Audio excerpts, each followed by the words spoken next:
you so much trouble throughout all of Cobble? First, I think it's because they have good players on Cobble. AZR, Asteroids did some amazing job lurking on drop area. And then you have Yan with a LP on platform. He was a little difficult to counter him.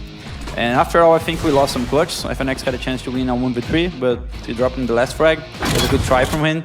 And actually did some mistakes as a retake on A. We had like 5v4 in the lost round because someone was danger or something.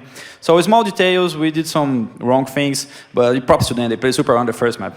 And you seem to correct all of the problems going into map number 2. You came into this tournament as the #1 ranked team in the world. They know he's there means how can they retake? You know, they have to worry about getting shot in the back all the time. So just him showing himself is enough that it'll be almost impossible anyway. Well, almost no equipment here on the Cloud9 team as they do try and make a very aggressive push. I love this. Just make use of these rifles and push top mid. In the hands of Stewie as well. There's Skadoodle looking into lower dark. Elijah's going to get caught, and Stewie peeks up, drops Nitro. That's the bomb out in the open, and Stewie, he's still fighting. He picks up a second kill on Hiko, making all the difference, and this round is completely fallen apart for Liquid. Cloud9, they really haven't gone aggressive like this at all. So Liquid getting completely caught off guard. That was just beautiful. Yeah, imagine that.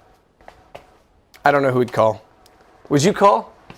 I had a phone like this. My dad's phone number back in the day, it's not this anymore, so you can call it, was 636-1313.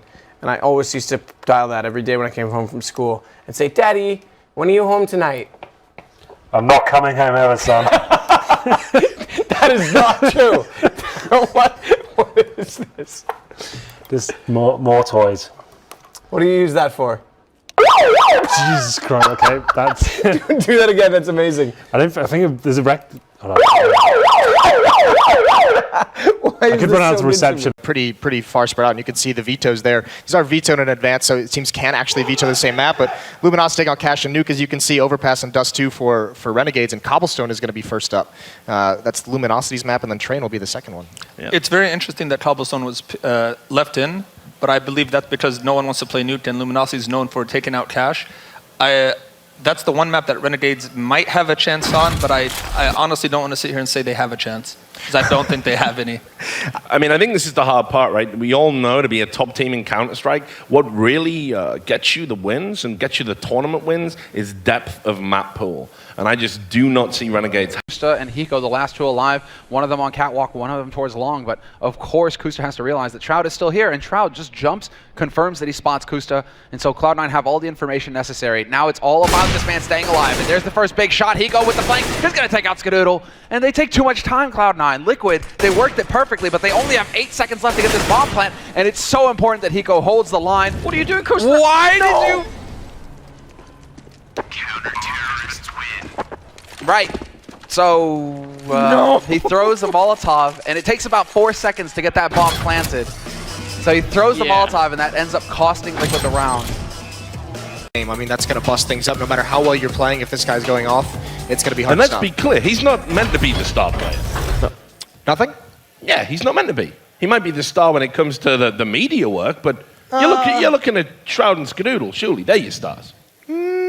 No, I think Nothing is a little bit meant to be that star player. I don't look at Skadoodle to be the star player anymore. I'd like him to be, but I mean, he's not showing that he wants to be.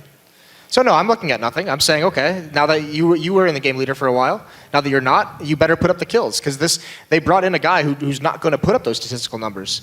And if they're going to do that, then they're basically telling Nothing time to be that superstar. Yeah, I mean, a little bit tough though, because can he actually? Does he have the information to go off of right now? I don't think so.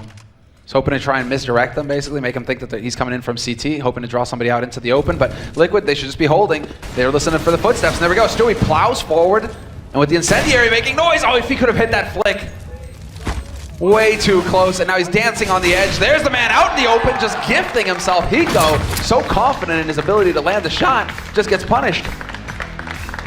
And the look on his face, you know, you're supposed to be celebrating at that point in time. This is just an ice-cold killer. What a ridiculous clutch. And Hiko, I think, just way... He's left on the clock. Ticking down as he slowly bides his time. Just going to be hoping to get that angle towards Ram. All spotting now. Actually lands the tag into him as well. Didn't get the frag. Very unlucky by JDM. Gets an initial pick there once you see the... when Cloud9 start jumping over towards A long. Or the A-bomb side. Slammy doing a great job there with the lurk. soon as Skadul gets that first pick onto the guy in seat spawn, Slam goes up mid, gets the second one. 2-on-2 situation, and Cutler overextending there a little bit. Bomb is down, you know that, and you know where the members are as well. So a little bit more patiently there. Wait for the bomb to start going down.